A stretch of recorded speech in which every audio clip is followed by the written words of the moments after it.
My name is Sabrina D Taylor, and I've been in the early childhood education field for over 20 years. I didn't like school when I was young. I didn't like being away from home. It was kind of a scary situation. My experience from first grade to fifth grade, I attended two separate schools. I started out at Holy Child Catholic School at Broad and Alany, which was my first real experience with, I guess, being in a real school setting. And that's kind of where I learned, I feel like I learned independence at that point. And then once I finished Holy Child in fourth grade, I moved to Willow Grove and started Willow Hill Elementary School and for fifth grade. The most influential teachers came from Willow Hill Elementary School. When I moved to Willow Grove, we've remained in touch ever since then, since I was in Willow Hill Elementary School. So Mrs. Endicott, Mrs. Dalton, Mrs. Walsh, Miss Skilton, they were all very memorable, very influential in my life. There was also my sixth grade teacher, Mrs. Acker, who couldn't be there, but she played a very, very special role in my life. From that point, even until now, I still hold on to a lot of those memories and lessons that were learned. I have two brothers and two sisters, so I have a total of 4 siblings. I'm right in the middle. I have 2 younger sisters who are twins, so they're the same age. And then I have 2 older brothers who are very close in age. I believe it's only like a year and a half or 2 years between them. I started out with my 2 older brothers, and then there was me. And then some time went on, and then my sisters came. So I was always right in the middle. And for the majority of my childhood, I grew up in a 2-parent household until I was probably about 10 or 11.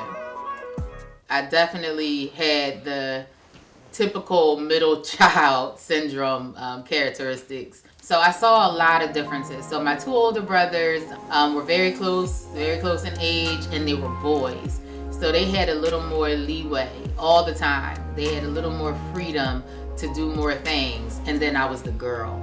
And because I was the only girl for some time, I was like treated as the girly girl. For me, I never knew girls played basketball. I never knew the game. I never knew that girls watched football. So I had that old school upbringing as a girl.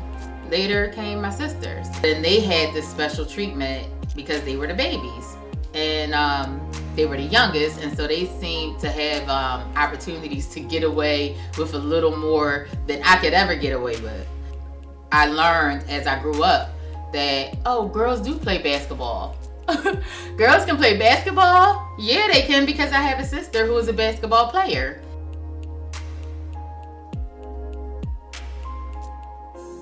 So I initially attended community college right out of high school, Montgomery County Community College. The biggest stigma was community college being like 13th grade. That was the biggest one, and everybody, pretty much before graduating high school was talking about where they were going away to school to and all those things. And it was like, oh, Montco, that's like 13th grade. You just gonna go from high school to high school part 2. I attended in 2000 until approximately 2001, at some point in 2001. And it didn't last very long because I didn't give it my best shot. I didn't have a full vision of where I wanted to go. I didn't have a declared major at the time. So I kind of just stopped going. I would have to say that after my experience, it was totally untrue. It was just as much college as any other college. You still had to go and you still had to do your work.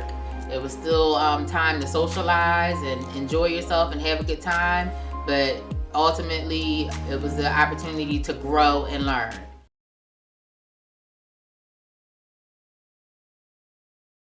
After 2 years of working in various daycares, child cares around the neighborhood, I realized that that was something that was a part of my journey. And I just got the thought like, well, I'm working in child care. I really like teaching. I really like young kids. So why don't I just go for early childhood education? I went back to the same community college, Montgomery County Community College. And from there on, throughout my entire experience there, I achieved Dean's List every semester. I had a vision, I had a goal, I knew what I was doing, and it wasn't just like me being undeclared and just walking around without an idea of what was going on in my life. It was a good experience. Community college really helped me to mature in the area of my goal, learning what it was that I wanted from life. I studied abroad. I went abroad to Italy with community college. I was in Italy for over a month, taking classes, art classes, and the language. I had to take the language because otherwise how was I going to live for a month? So I took the language, and I was able to just travel around throughout Italy. My apartment was in Florence. That's where I stayed. And I went on a weekend trip to Rome. I did a day trip to Venice. Went up on the train and came back on the train. I did another weekend to Pisa. Went up on the train, climbed all the way to the top of the Tower of Pisa, and then took the train back to Florence. So it was a really, really good experience. The whole community college, Montgomery County Community College experience was wonderful.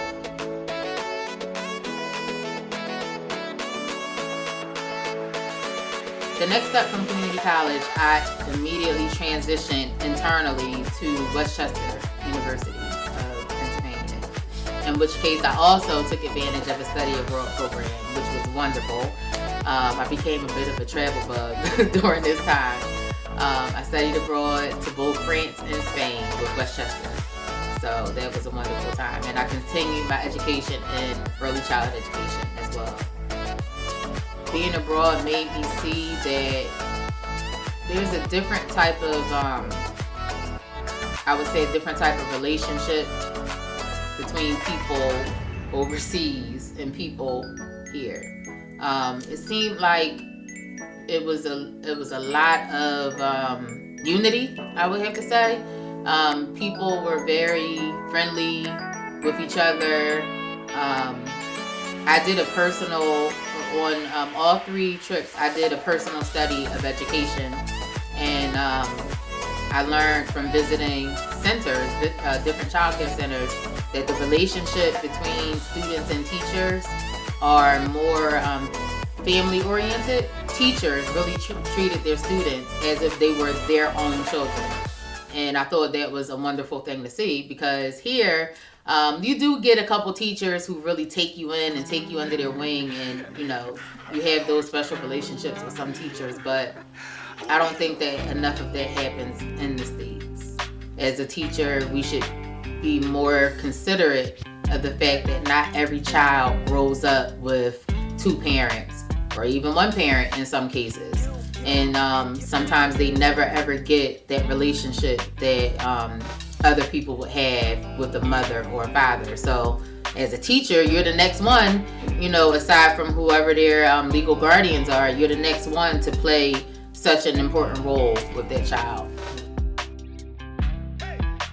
What gave me the inspiration to actually write the story was one day I was at work, working in the classroom, and the kids were having free play. And during free play, they just get to go to any learning center that they choose. They could be playing in the blocks, or in the dramatic play center, or in the writing center, wherever they want to be. They're just all around the room doing their thing. As I'm checking off the meal counts and attendance, getting the end of the month paperwork together, I can clearly remember a child walking up to me to show me a rocket ship that they built. He comes up to me and he's like, "Miss Sabrina, look what I made," showing me this rocket ship that he made. And I'm like, good job, that's nice. Go show your friends, because I'm trying to finish up the paperwork. And just as the kid turned around and walked away, and I turned back to complete my work, I can remember, I suddenly had a flood of memories come back to me. As a kid, I used to write a lot, and I would write these stories that I thought were so great, and I would go and show my parents, like, "Mom, look what look, check out this new story I made." And I can just remember this one time, both my mom and my dad was like, "Here she come with another story." It made me remember. So for that particular kid, I was like, "Oh, that's not right. Like, I would never want a kid to feel the way that I felt when I was so proud of something that I did. So I put my work down and I walked right over to where that kid was. And I was like, oh, show me your rocket ship. You know, let me see your rocket ship. And then found out that in addition to the rocket ship, it was a whole space building. He had built this tower of all these things. And I'm like, oh, wow, you know, you built this tower. And we start talking about building things. And he went on to talk about, you know, the different parts that he built.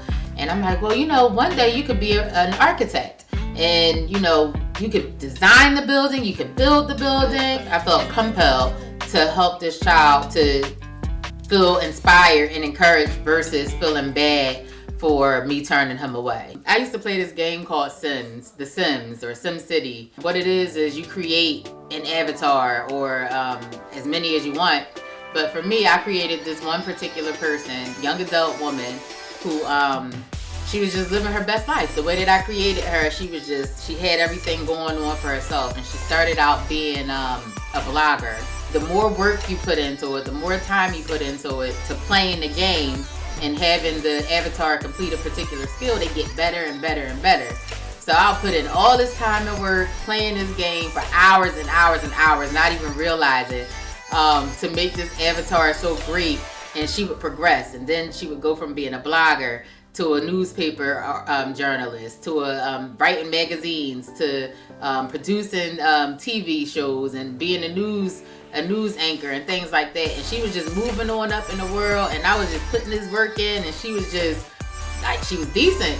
And one day I just thought to myself, like, man, she is living her best life. Like, she got it going on.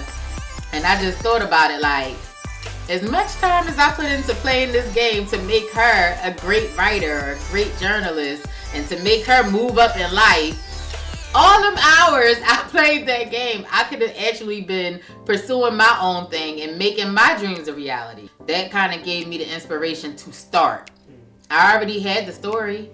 I already had it written. I already had the inspiration because of what I experienced as a child and then what I experienced in the classroom. I had the message, but it was just the process. Now, where do I start?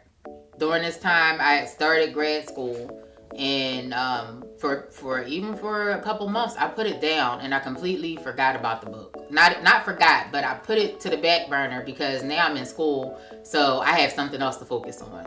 Sometimes you do need to just step away from something for a second just to get to, like, to clear your mind for a minute. Going back to school kind of was like a break. Not a breaking point, but just, it was like a pause because I couldn't focus on the book and school at the same time.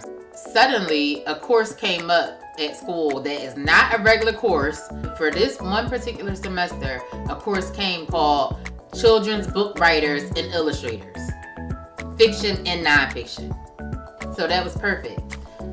Well, once I graduated school, then I had to fully focus on the book again. As I was starting the process to make the book, there were some struggles, a couple of fears, and I would just say the biggest one was, I don't know how to do this.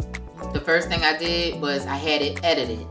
A young lady that I went to school with named Sonia Somerville, she became an editor, and she has her own editing company now and everything. So that was out of the way. Well, some time went on because from there I had to find an illustrator. And it's like, well, how do you find an illustrator? I posted on Facebook one day, I'm looking for an illustrator, you know, does anybody know anyone who can draw? And I got a response from my friend Trish, who said, well, Sabrina, remember James? James is an artist. He used to come to the daycare and he was volunteering and he would draw things and he would do this and that and the other. And then, he was working at the bakeries and he'd decorate cakes. And I'm like, oh my gosh, Trish, you're right. Connected with James. And he was like, yes, Sabrina. He said, yeah, this sounds so good. We met probably about 3 or 4 times at Barnes & Noble before we actually started. Finally, we said, okay, we're ready. Once he finished the illustrations, then they all looked amazing. He was able to pinpoint everything, all the ideas I had with his creative touches. It was perfect. But once the illustrations were done, I ran into the problem of formatting and the layout, getting the words onto the graphics and making it look nice. I tried it. It was a mess. James is like, Sabrina, you are distorting the pictures, the images. No, we got to figure this out. So he recalled having a friend that he went to art school with named Ryan. And Ryan is a graphics designer. So we pulled Ryan onto our team. Ryan came and saved the day. He came, he did his graphics, he got those words on there, he made everything all right. I feel like it was just like a team that was meant to come together. And even though we've all never been in the same room at the same time, it's like, yeah, that's my team. Because guess what? The next book is coming and all of them are on board. Sonia's already done the editing. James is already on the illustrations. We're meeting next week. And then I'll be sending it all over to Ryan so he can start getting the things together. So it's like, we're working well together.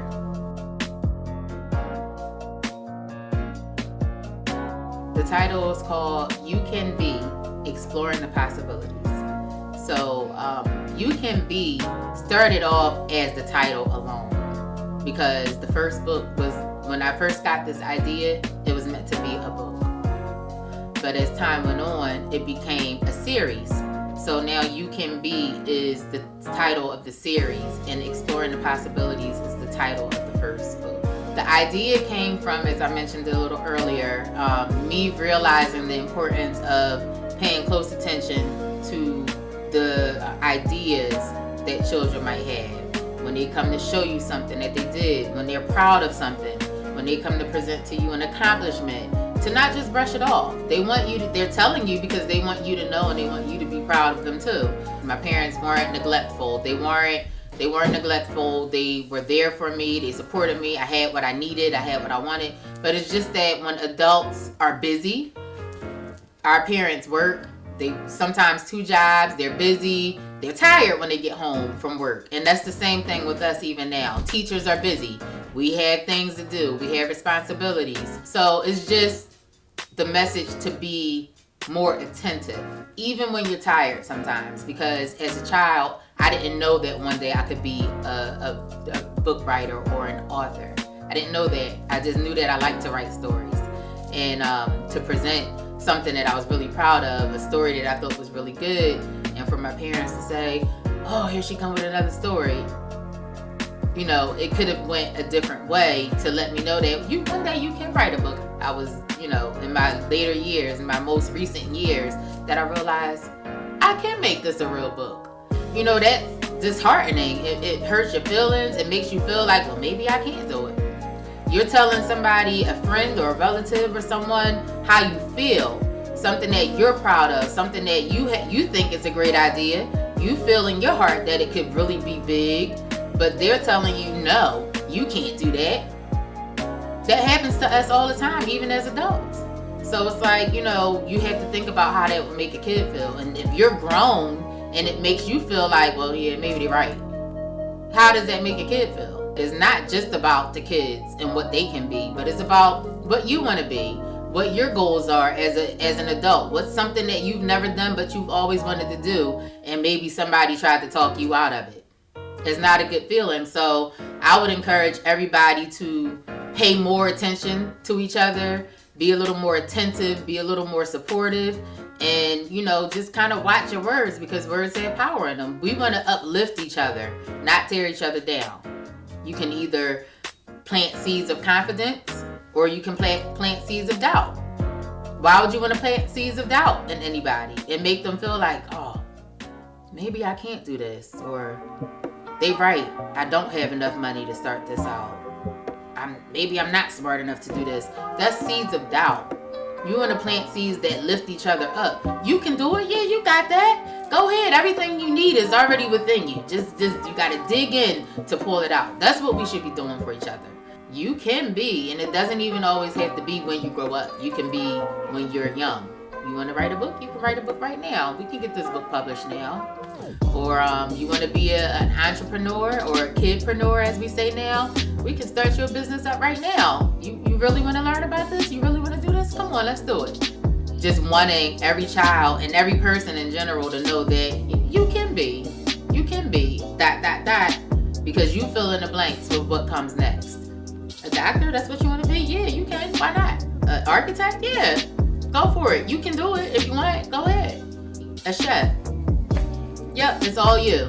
So you fill in those dots with whatever comes next. There's more to come. You can be.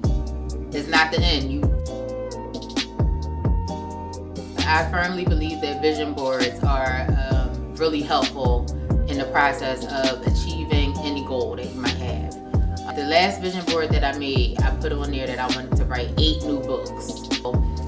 I had a conversation with my mom one day, and I'm like, Mom, I said, I think I'm slacking a little bit. My vision board says 8 new books. And I said, well, I have this one and that one and this one, and I start kind of counting them out, and I'm like, that's 6, but I feel like it's more. So I got my little notebook, and I started flipping through them all, and I started writing down the titles, writing down the list and number them. And I'm like, it's 13. I was like, Mom, I had 13 books. I said I was waiting for 8 new books, and it turns out that I'm at 13. I didn't even know that I had gotten to 13 books.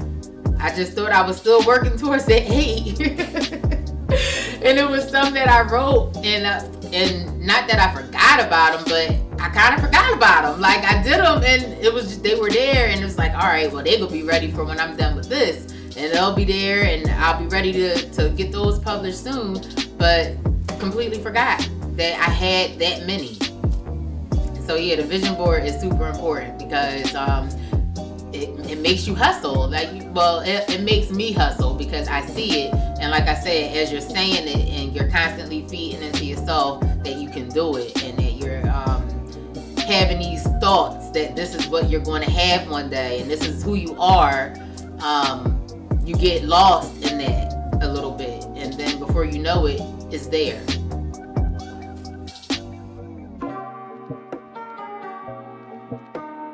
A major part of my dream at this point is to be a bestseller. I do have the goal and the dream to be able to just write these books as I'm getting ideas, as I'm like feeling these creative juices flowing. I would just like to put pen to paper and just write.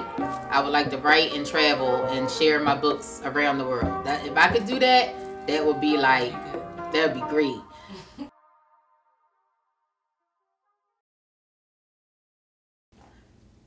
The thought of who would support or who would buy my book was one of the biggest things on my mind.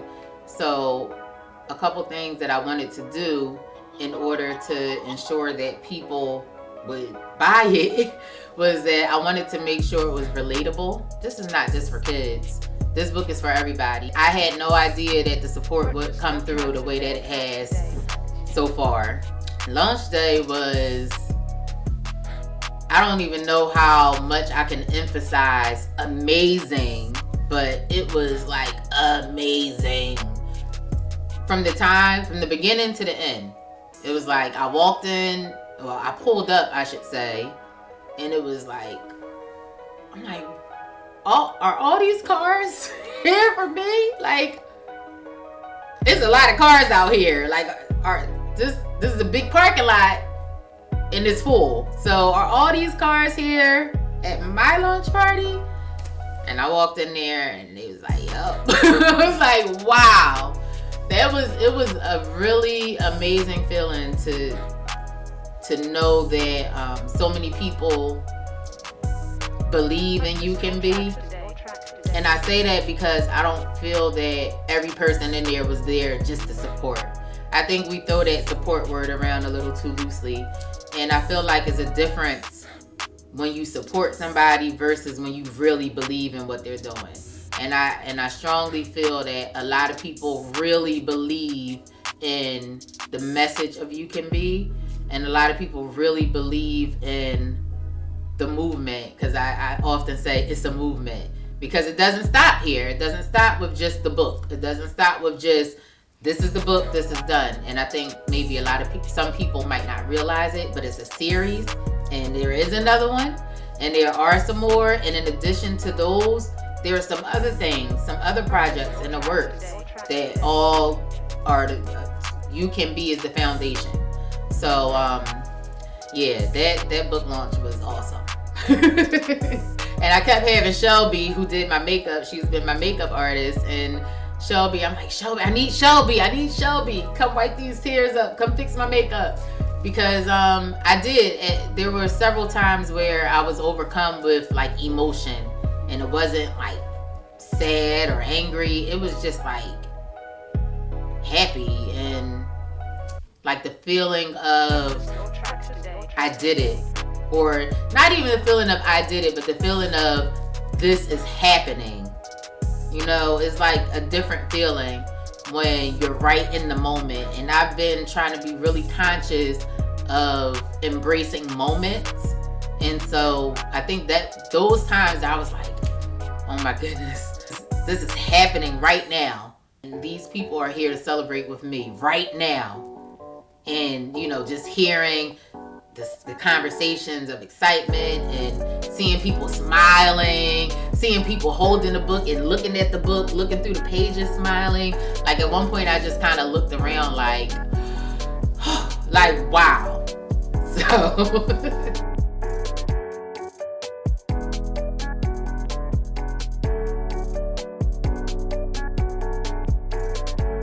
I actually shared a really special moment with her.